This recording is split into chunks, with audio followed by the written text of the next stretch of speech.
Hi, I'm Patrick Hollick, and today my guest is Sheila Jaffe, who has over 160 credits as a casting director, and she'll only want to talk about Walk This Way, which is something to do with us both being adopted and placing children. But let me start out by asking you what it was like jumping right in. Let me ask you what it was like growing up in New York. Is that where you were born?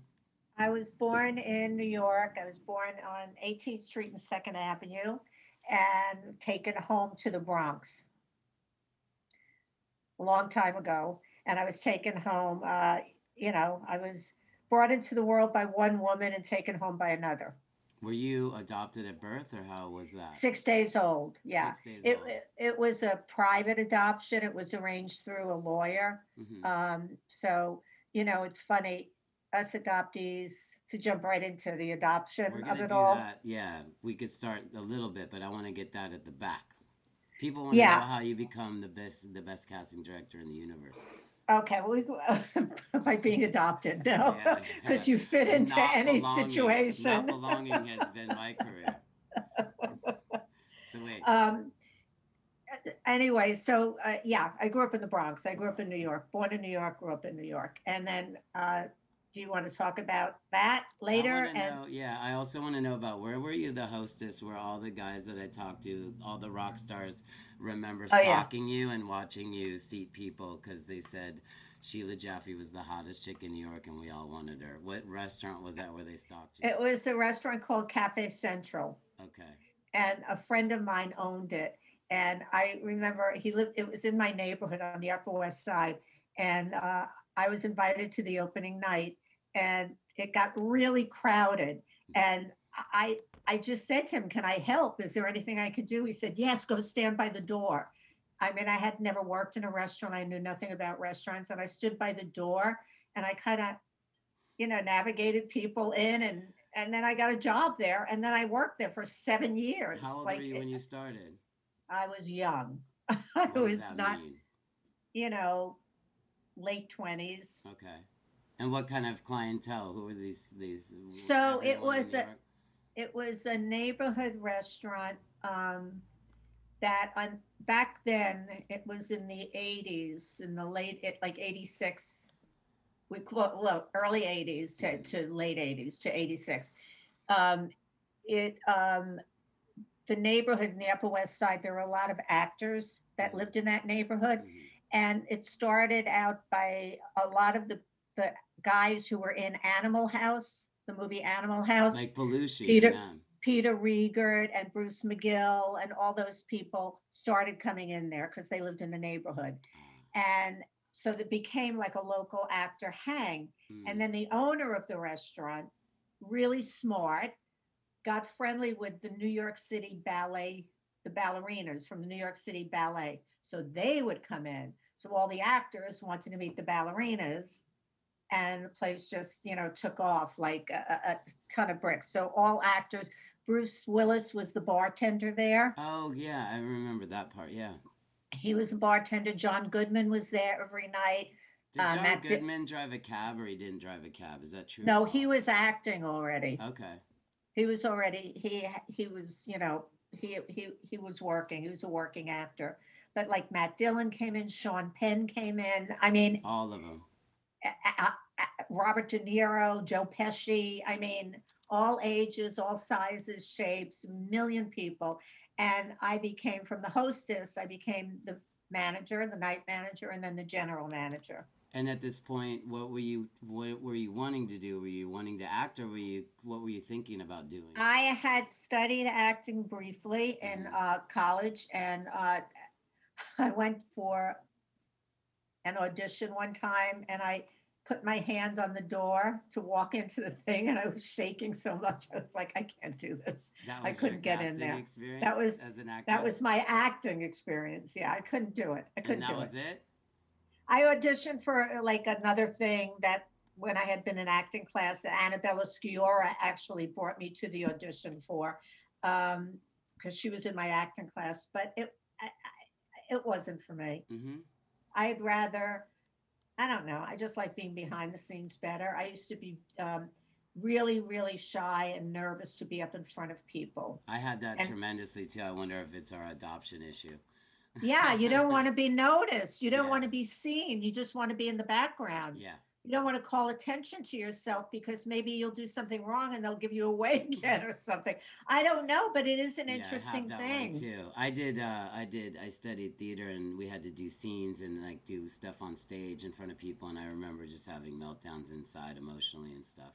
So, Yeah, like your knees get you go and you yeah. shake and you're like you hear your voice echoing in your head like panic attacks. Sometimes, when I would just get the job, like PTA, he used to use me in all of his student films. He went to Emerson, then he went to NYU, and that was easy because it was just having fun. But if I had to audition for him to get it, it would be, wouldn't be the same vibe. Yeah, it was really, really hard. And I don't know, maybe it is an adoption thing. There's so many things that us adoptees have in common. Totally. We're And gonna go into adoption. So wait, how long do you transition into casting director from this?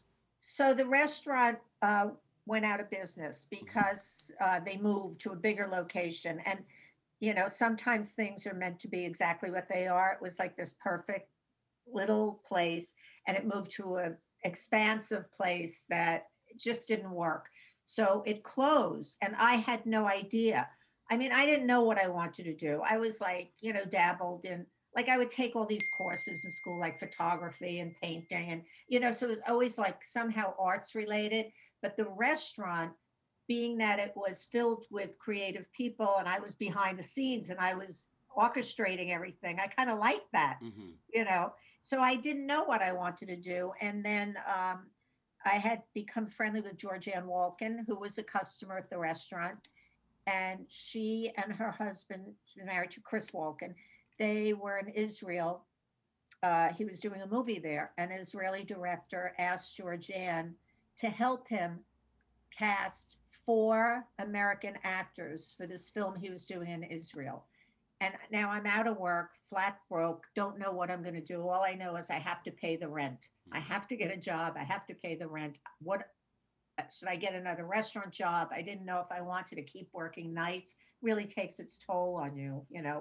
like being up till 4 in the morning in New York. The bars are open that late. So she asked me if I wanted to do it with her. And I was like, Patrick, I was like, I don't know how to cast. I mean, I have no idea how to do that. And she was so great because she had a little knowledge about it. And she said, we can figure it out. And we did. Hmm. And we did it. And then honestly, I have no idea how we got our second job, but we did. And then we just kept working. And it was really an exciting time in New York because there was a lot of independent films, a Hmm. lot of independent filmmakers. And like actors like Ethan Hawke and Sam Rockwell were just Steve Buscemi. Everybody was just starting, so we all knew each other, Hmm. and so it was a lot of fun. Did it help that you were at the restaurant and everyone was like, "Oh, it's Sheila"? Did that ever happen or You not know really? what? Not really. Uh-huh. It was really funny. No, it. I mean, now it happens more. Like people go, "I know her from Cafe Central." Like now, well, before COVID, when people came into the room to audition, Hmm. my associates and my assistants would always laugh because they would say, I know her from Cafe Central, Right, right. and John Hurd, who's no longer with us, was one of the actors. He said, Sheila Wheelie, he used to call me. He said she used to seed actors, now she hires them. So crazy. Yeah. So, your first part, how long were you in New York? Most of your casting experience, just the early days, or when do you start going back and forth? Yeah. Came out. I don't remember the year to tell you the truth, but I That's remember fine. the movie. It was The Slums in Beverly Hills. Oh my God, that's a great movie. That was really the first movie that brought me out to LA, and Georgianne stayed in New York. What was the cast on that? I forget some of it. It was Natasha Lyonne, Kevin Corrigan, Alan Alan Arkin. Arkin.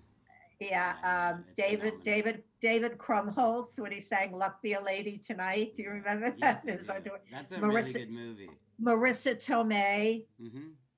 Who's sweet, really nice. I got closer with her many years later. I Oh, remember she's a I used to see doll. her on Different World and have a crush, and then I met her. She's the greatest, and she was part. in New York, when we were doing all the independent casting, there was a theater company called Naked Angels that her and Frank Pugliese who writes on wrote on House of Cards, and I think Rob Morrow and Fisher Stevens and all these great New York, Lily Taylor, all these great New York actors were involved in this fantastic theater company. Do you see any of those anymore, the theater companies, or is it everyone for themselves, or is there Yeah, I collective don't still? see them. I mean, there's some in New York still that are thriving, like the one that uh, Defoe, right? Didn't Defoe have the Wooster Group or something, or is that? yeah, that's not there Well, anymore, really. he went to he's in Italy with I did an interview with Abel Ferrara, and they're like I in saw that. unison. I saw How cool that. was it? I liked when So I like when I told him, I'm like, can you put the phone because you're vertical? Can you put it that way? He goes, it's fine, because he's used to I just think being a he called director. us one time to cast, or he called Georgianne to cast something, and it was so cuckoo bonkers. Yeah. Because literally, he used to call people the day before and say, "Okay, get on a plane because we're filming tomorrow." Like he just Wow. called actors Yeah. directly. He was funny, Yeah. but he was a wild guy. But we never really worked with. I think we did one little thing, maybe on and off with him, Mm-hmm. Are there but favorites that you've worked with? I know you've worked with Mark and Levinson and all those guys forever, I but love. before that, was there like people that like you worked Yes, with a lot? yes. Like, is there I, somebody that made you go, "Oh, I get this"? Somebody, or how did Yeah, it? I worked a lot at the beginning with a director called Alex Rockwell, Okay. who did In the Soup. That was really exciting. It was one of our first movies, and it won at Sundance that year. And it was a year that Reservoir Dogs was up, and Mm-hmm.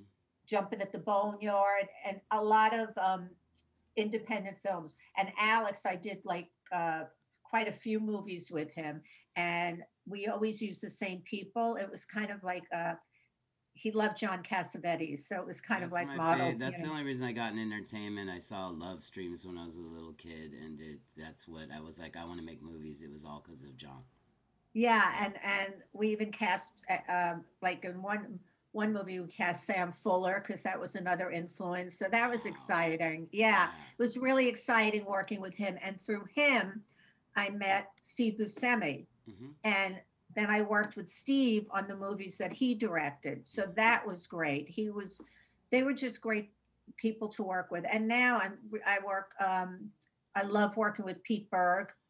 Yeah. I've Well, been you working work with, with Pete and Mark on everything, don't you? Mark Wahlberg and Pete. I work with Pete, and I work on things that Mark, where there's not, if a director has a casting director that he uses, Mark will always defer to that. And so would I, Mm-hmm. because that's you have a shorthand with that person.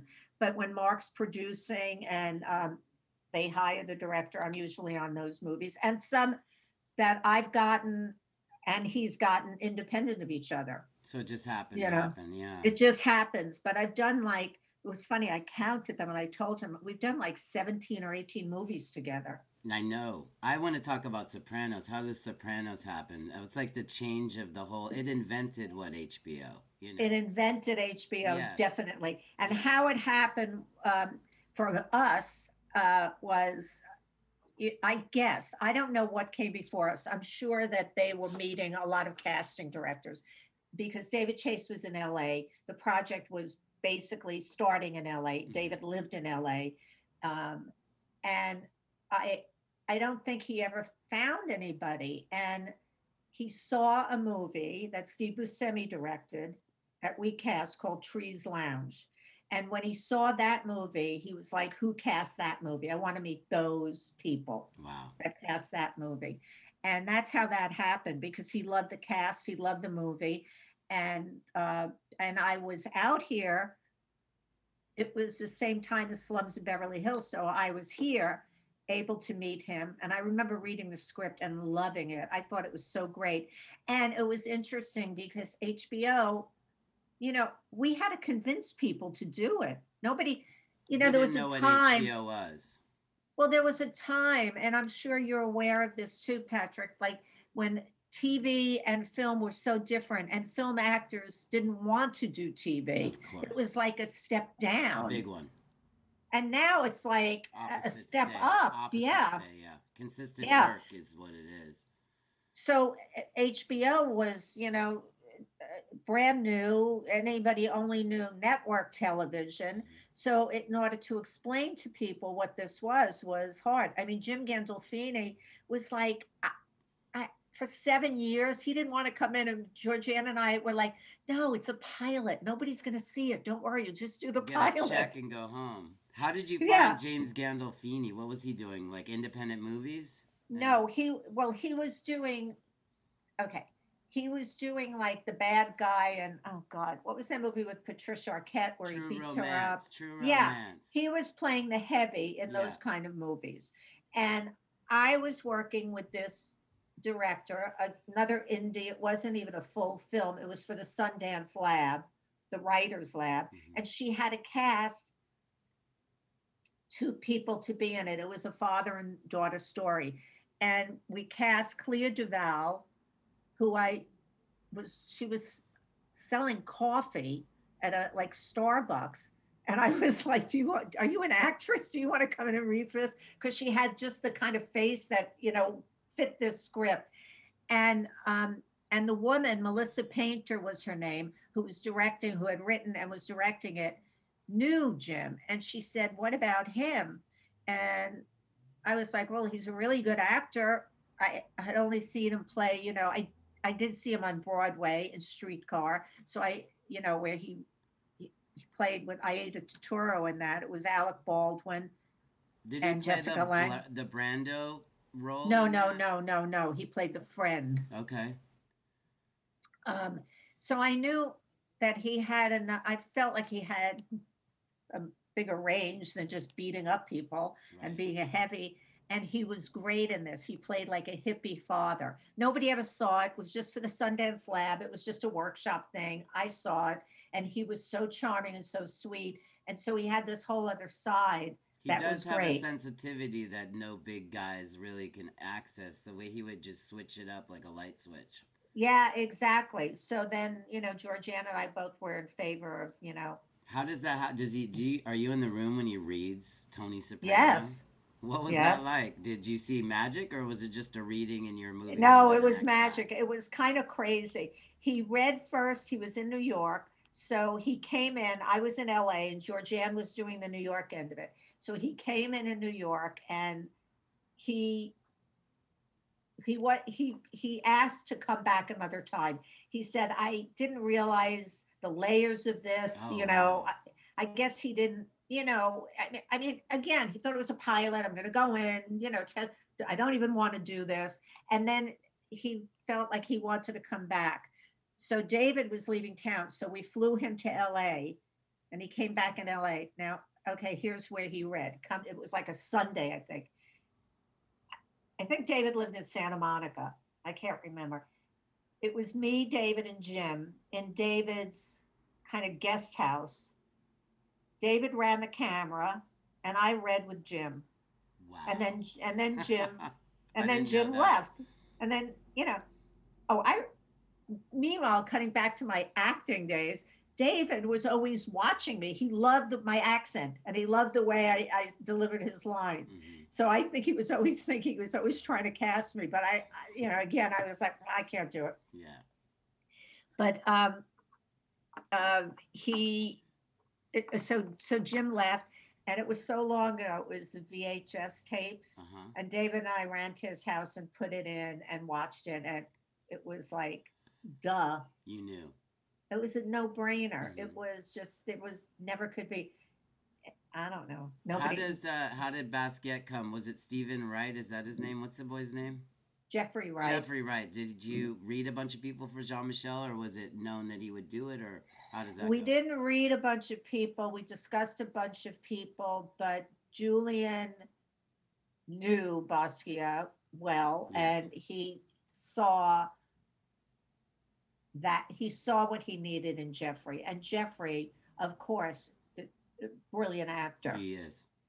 brilliant. Hmm. And Jeffrey, oddly enough, was my neighbor. He lived across the street from me, so I'd see him all the time in New York. New York was kind of cool. It was like a, like I guess like when you cast in London or something, it's a smaller community of actors and everybody kind of knows everybody. That's how New York is, Hmm. Hmm. Like LA is so many actors. Everybody here is an actor. No, I know. And how long does it take you to feel like going backwards a pinch? Like how many films did you do before you felt comfortable and understood the casting process? And like, where did you kind of like evolve in it? What was it? Working with Yeah. actors? Is it, I don't know how the process even goes, you know? Well, at the beginning, we just, we were winging it. We were just like, Mm. we didn't know what we were doing. But Turn on the machine, record the thing, and then, and yeah, but I had studied acting. So I understood a little bit about how to talk to an actor. An actor needs action. You have to give them an action word. You can't give them a whole psychological essence.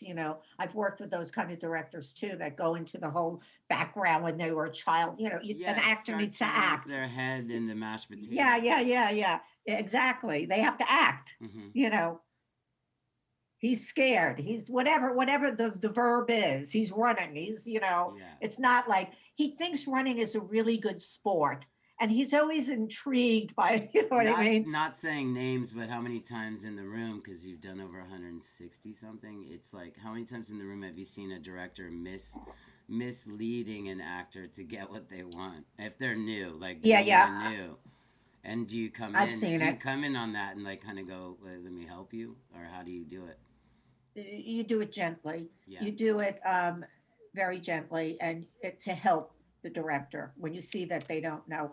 Or sometimes even seasoned directors, I will, Hmm. not I won't say it out No, you loud in don't have front to of the ever say actor, any of but I it. would say to the director, maybe we should ask them to do this. I Hmm. learned a lot from Penny Marshall. Yeah, that was your number one road dog, wasn't she? She I was learned special. so I learned so much from her, Patrick. She would, it was her casting sessions were unduly long. Let's just put it that way, Right. Yes. like hours Yes. and hours and hours. Who's the guy? Who's the director that works with Mary that does that, where he does the whole film in the room for 5 days? He had Oh, I don't Mark play know. a brief fireman role in one of his Oh, movies. David O. Russell. Oh, Russell supposedly does like the whole I movie. worked with him once. I Yeah. worked with him on Fighter. Hmm. Um, The eh, eh, fighter. yeah, I the want to talk Fighter. about that in a second because you found a woman in that plays. What does she play? The mother. That's just phenomenal. Didn't she win something? Melissa Leo. Wow. She Yeah. was great. Yeah. Sorry. But Go ahead. wait, what were we talking about? We're I talking forgot. about in the room. I interrupted you with the Russell, and you were talking about Yeah, gently helping. yeah. But there was a point. There was a point I Oh, felt the you had. Penny Marshall. It was Penny. Penny. It was Penny. She would, so if she saw an actor struggling with something or not getting it, and it would, she would always give them a piece of business. So she'd say, when you say that line, maybe she's writing a note, or something, just a Right. piece of business. And I really learned from that. It seems so simple to give it that note, that adjustment to somebody, because auditions are so unnatural. Mm-hmm. You're just sitting like opposite somebody and you're No, reading with. I did when I did my movie. I noticed that, and I noticed some people are really good in the room, and some people just aren't. But it doesn't necessarily mean they're not going to be the best thing for your movie. That's what I I saw. I agree a Yeah. 100%. I actually think if somebody is brilliant in the room and nails it, and then you ask them to do it again and they do it again and they're brilliant and they nail it, that's what you're going to get. Mm-hmm. As opposed to somebody who's searching for it, but their behavior is Yeah, interesting. like You're going to Troy get, Garrity was the guy in my movie that I thought was he's gonna be great. a mess, but he's not. And he also would come on set without like a whole page monologue, and I think he didn't want to know it because it wouldn't be real for him. So he would do the weirdest process of getting ready I ever saw. But when I was in the edit, I realized that the rhythm was cuttable. that he could go high, low, and indifferent, and then major edit just kind of work throughout because he could take it mellow and then bring him up, and that's what he did. I was sad because Barenthal came in and read for the same role, John Barenthal, and Uh-huh. he just murders an audition. That guy's the best thing. But I was working off of Scott Conn, and I thought it was too much alpha male shit going on. Right. Garrity had just played, I think, a transgender or something interesting where he had the sensitivity. So I was like, he has to be, because Scott and Barenthal were just way too in love. You know what I mean? It was just Yeah. like, yeah. Yeah. This is No, not that's working. the thing. And that's what It's a people don't bummer, though. understand. Yeah, casting is you can't have the two similar They energies. were way too You- similar. or shapes, like if somebody is a square, you need a circle next to them, or a That's exactly triangle, right. or Yeah, that was fascinating to learn that stuff in the room. that's what I learned. I learned a lot from Penny, and it's just interesting. Penny and did everything well, though, didn't she? I mean, she was the most perfectionist, and tough. perfectionist. You you blessed me with getting to work with her that one day, and I was loving watching and loving that she smoked too much with me. I just loved her. I loved her. She was special. Yeah, And she never bit me. She bit everyone else, but she didn't bite me for whatever reason. Because I probably smoked too much. She bit me once, but I actually knew when she bit me. I was like, yeah, she really loves me now. She was safe special. enough to bite me. Oh, she was a unique, one of a kind. I miss her I know. I'm still tremendously. sorry for your loss. I know she was your what did you guys hung out 3 days a week? You know, you hung We out a used lot. not we did. We used to me, her, and Lorraine Bracco. Yeah, I see Lorraine around town all the time. I always see Lorraine. Not Now Lorraine. she's What's back. her name? The other woman that does the producer that worked with Spacey. What was her name? Is it Lorraine? Oh, I Joanne. see Joanne everywhere. Yeah, I see Joanne. No, Joanne. Lorraine's back. Lorraine's back east. Okay, the actress, isn't she? Yeah, she Bracco? was in Sopranos. She Yeah, she's played awesome. Dr. Melfi, Yeah. and Goodfellas. And, Yes. Yes. So you guys were the three. Yeah, we That had was your holidays crew. together. It was fun. Yeah. Oh my gosh. Tell me, so now you're doing, how many films are you doing? I just looked at your thing. You have so many things going on. What do you got? I'm four not, going? well, at different stages, COVID, like one film has been, like I should have been finished a long time ago, but because of COVID, it stopped and started and stopped and started. Mhm. So at the tail end of that now, but it's unusual that they piled up like that, but it's all COVID related. Mhm. And the movie I just finished with Mark I'm done. Okay. That was the COVID film stopped. I did the Mark film, and then now the COVID film is back. Man. And then I'm doing another movie that is Mark's next movie, which is more of an independent movie called Stew, which I'm really, really Where enjoying did a you lot. meet Mark? Where does that start? Was it with Penny when he was in that military film? That No. was Young Days. What was No, it? I met Mark. He was filming Boogie Nights. Boogie Oh, Nights wow. hadn't come out yet. Okay. And I was in LA doing a movie that Barry Primus, he's an actor, director, was directing based on a true story about a fighter named Vinnie Curto. And the movie starred Robert De Niro, and Barry Primus and Robert De Niro are longtime friends. Um, and we were looking to cast the fighter, the guy, this Vinnie Curto character. And Mark Wahlberg, this is how long ago it was. He was repped by Steve Levinson, Yeah. was still at, I don't even, he wasn't his, I don't know if he was his manager yet. I think he was, no, he was already his manager. I think And he was his, he Leverage? had left It was YouTube. Leverage I then, think or he no? had started Leverage already. Mhm. He had left you. He used to work at UTA. Okay. And he said, Mark, wants to read for this. And Mark had wanted to read for, Lev had wanted Mark to read for another movie I did in New York about a drug dealer. Mhm. That didn't happen for whatever reason. The director didn't know Mark. He hadn't come out in Boogie Nights. He was still kind of, Yeah. He did what, it's- Fear? it's Or what sub- was it called? it- Fear or something? He did a really good he did role. Fear. That was great. That's that what was Paul loved about him, and I think before Boogie Nights was seeing Fear. Because, Oh, Paul he was was supposed great. to go with DiCaprio and Warren Beatty instead of Burt Wow. Mark. And DiCaprio Wow. got Titanic and highly suggested Mark, I believe. Because they worked together in Basketball the Diaries, basketball yeah, yeah. diaries. But that's what happened. I remember Paul was going forward with DiCaprio and Warren. It really Anyway, changed. so we decided to cast Mark, Hmm. and Mark was in Canada with, at and came down to meet the director in person because it was before Zoom or anything like that. Hmm. And the director wanted me to meet him because I had to cast him at two different ages. Like I had to cast an 11-year-old Mark and a 17-year-old Mark. Right. So he wanted me, get to know him. So I had a frame of reference. And we just became friends. Yeah. And then the movie never went. They pulled the plug on it like 2 days before shooting. The Oh producers man. didn't have the money, blah blah blah blah. Yeah, all that But stuff. Mark and I had become friends. We just liked each other just off the bat. Like I would be in the readings. He liked the way I read. I'd read with him and the actors. It was just a nice introduction to each other. Serendipitous. And then I got a movie called The Italian Job, and then he got that movie.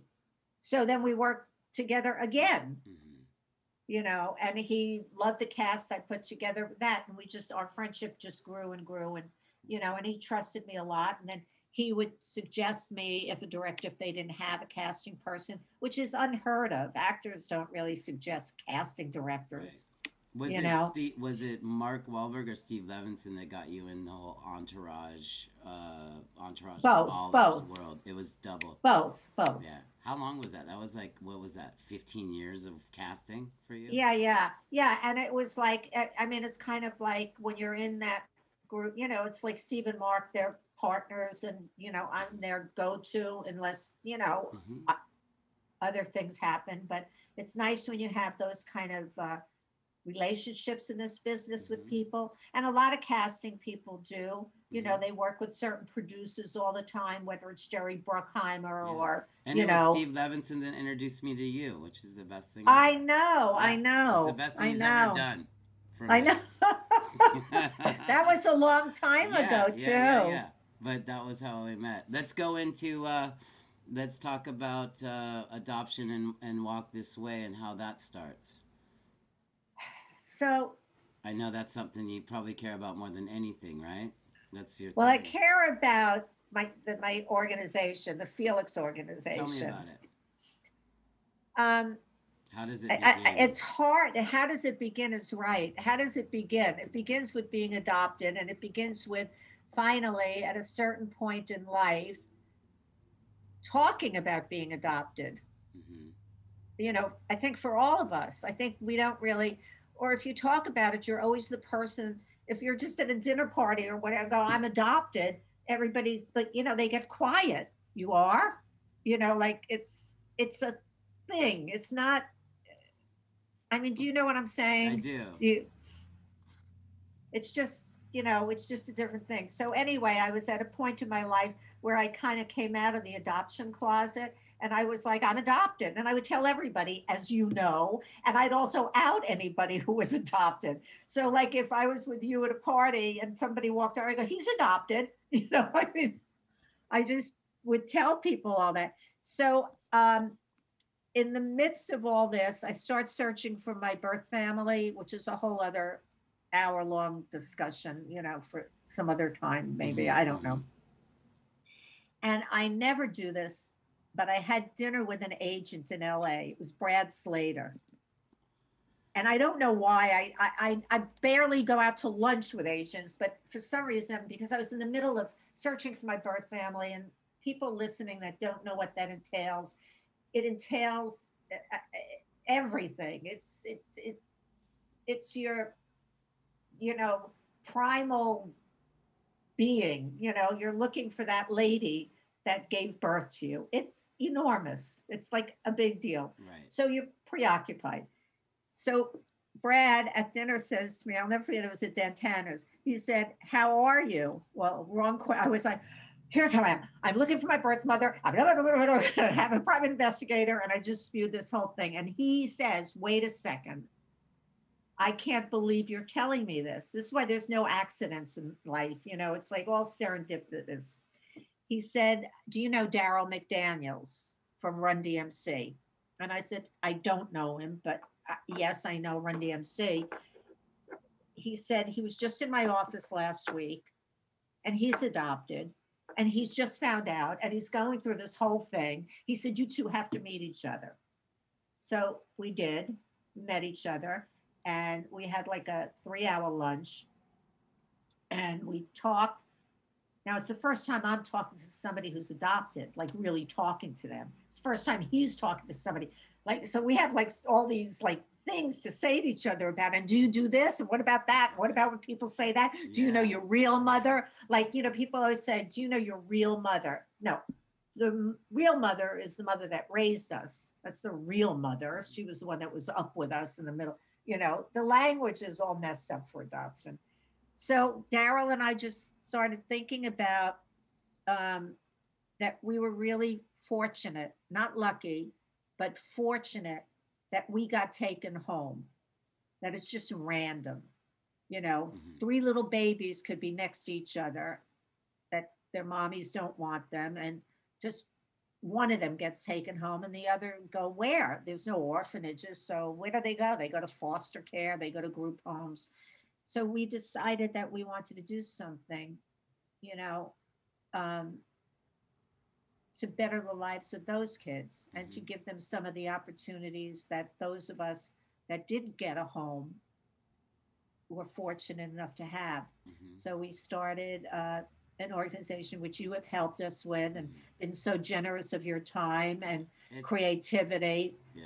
I mean, I love the fact that I'm adopted. It's just like it's a whole thing. You start to embrace it. Yeah, you do. You do. It makes you driven and a survivor and able to fit in. We know how to, adoption and adapt. There's only one letter difference. So if you're adopted, you can adapt. Right. I have to tell the listeners, like every time I used to lose a job or something, you would always tease me and you'd say, you would say that they knew, and I'm like, "Knew what?" And you're like, "That you're not good enough," because that's something we live you're with. Adopted. Yeah, you're not good enough. We have to constantly show we're good enough, and no confrontation. That's like no. Yeah. And relationships also very, very hard. Very hard. Yeah. Abandoned. Very hard. We're going to be abandoned. Oh, yeah, correct. Always going to be abandoned. Correct. My friend and always hurts. calls me and says, "If we quit now, no one will notice." That's one of my favorites. So Daryl, so we started. And you start together. That's where it begins. We started the Felix organization, and we're 15 years old now, and we send kids and I have to. Offline, I will tell you, there's so much going on with Felix. It's really exciting. And we've survived 15 years and we've changed added to the lives of so many children. And it is the thing that I am most proud of. I mean, I just feel great that I got tapped on the shoulder somehow to say, "Hey, you've got to give back." And that I met Daryl and that we were just able to do it. I've been blessed in my life with partners. I love working with a partner. I love it. Like I had Georgianne, who's like a sister to me. And then it segues to Daryl, in this charitable. He's been so nice. He's so nice. I really enjoyed talking. He's amazing. Yeah. And I remember when I told Mark Wahlberg I was going into partnership, because Mark was he helped Felix get started. And I'm also on the board of his organization, which is the Mark Wahlberg Youth Foundation, which does tremendous work for disenfranchised kids. But when I told Mark, he said, I remember he spit out his soup or something. He was like, "Well, Daryl McDaniels? It's like such an odd couple. You know what I mean? It's just like, it doesn't, because Daryl's like iconic.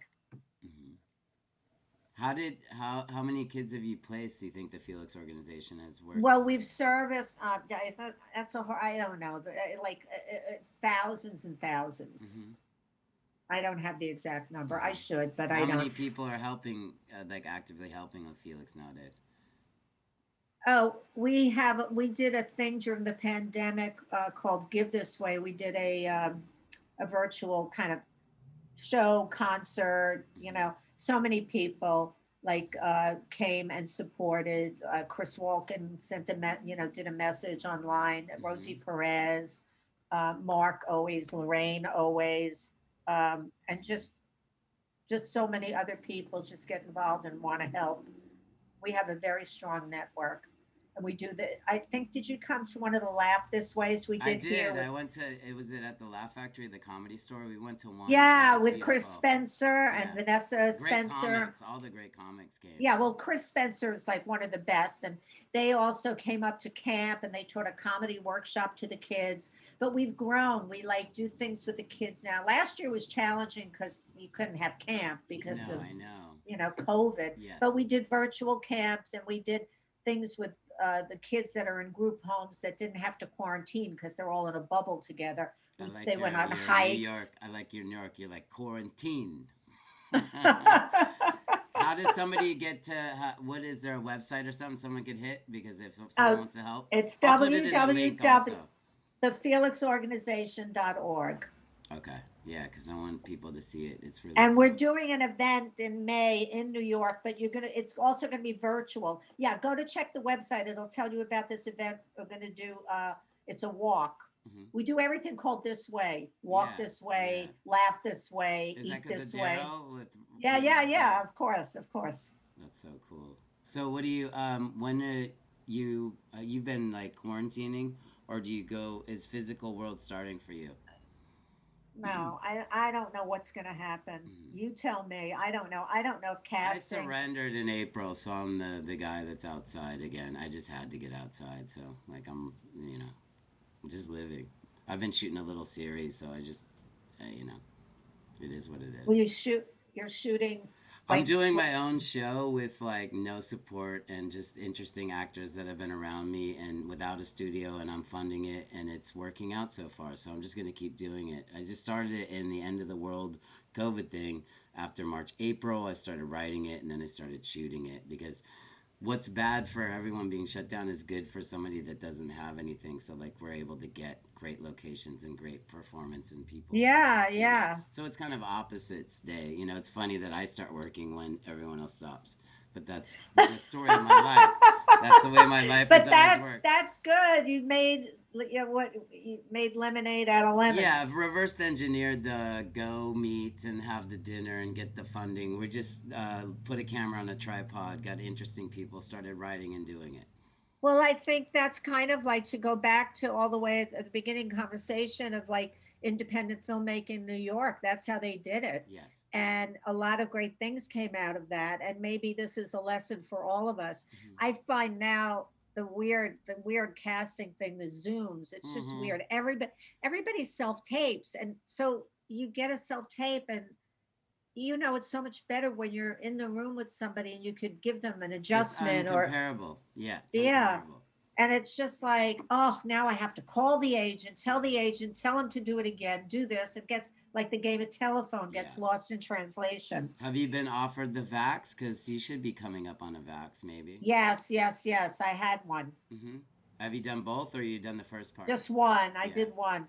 I'm scared of the second one because everybody gets sick after Well, it. somebody said, and you could look it up. They said take a Tylenol, and it's really easy. If you're Moderna, a lot of these people are at a dinner last night saying, "I did a Tylenol, felt great." Other people didn't. They felt bad for a day. Oh, okay. But I mean, check with someone. I don't. I'm not a doctor, but these But people a at the lot of dinner. people, they say it, everybody will have it by July. That's cool. Everybody, Yeah. Did you go yeah. to This Dodger is, Stadium, or where do you go? no, I went someplace. I can't remember. I'll tell you where No, I it's went. fine. It's just No, I have it right here. Because I have to go there next Tuesday. I went to El Sereno. okay. Do you know where that is? I didn't know No, where it was. no. El I Sereno. know the name, but I don't know how to go there. Yeah, me either. I had to have somebody drive me because I had no Have you idea. been, so once you get vaxxed, do you think you'll start doing, is anyone doing physical room castings or no?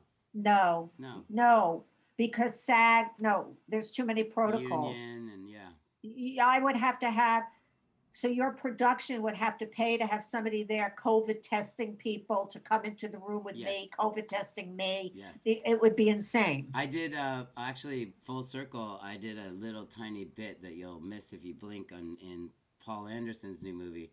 And I got to see how they do a movie with it. It's real intense because we had to test in, test out, nursing station, mask in between takes, mask on, mask. Wow. Paul was, I think, the first guy in the Valley doing his movie in the middle of that. He's done. He's editing now. It's pretty cool. It was awesome. Do they have plexiglass screens and stuff? No. It's everything's like really test heavy. You have to test to see the stylist, test to see the makeup. You know, they really can't have him go down. He stays distantly away. Everyone does mask on, mask off. In between every shot, mask. Yeah. The AD yells mask, you know. It's intense, and I heard it's very expensive because it's very expensive. You're doing rapid tests for, you know, it's a big movie, his new film, and there was, you know, it's high school days, some of it where there's like 50 extras in a high school gymnasium, so it's a lot of. Oh wow, that's hard. Cost. It's expensive. I know. It adds to everybody's budget.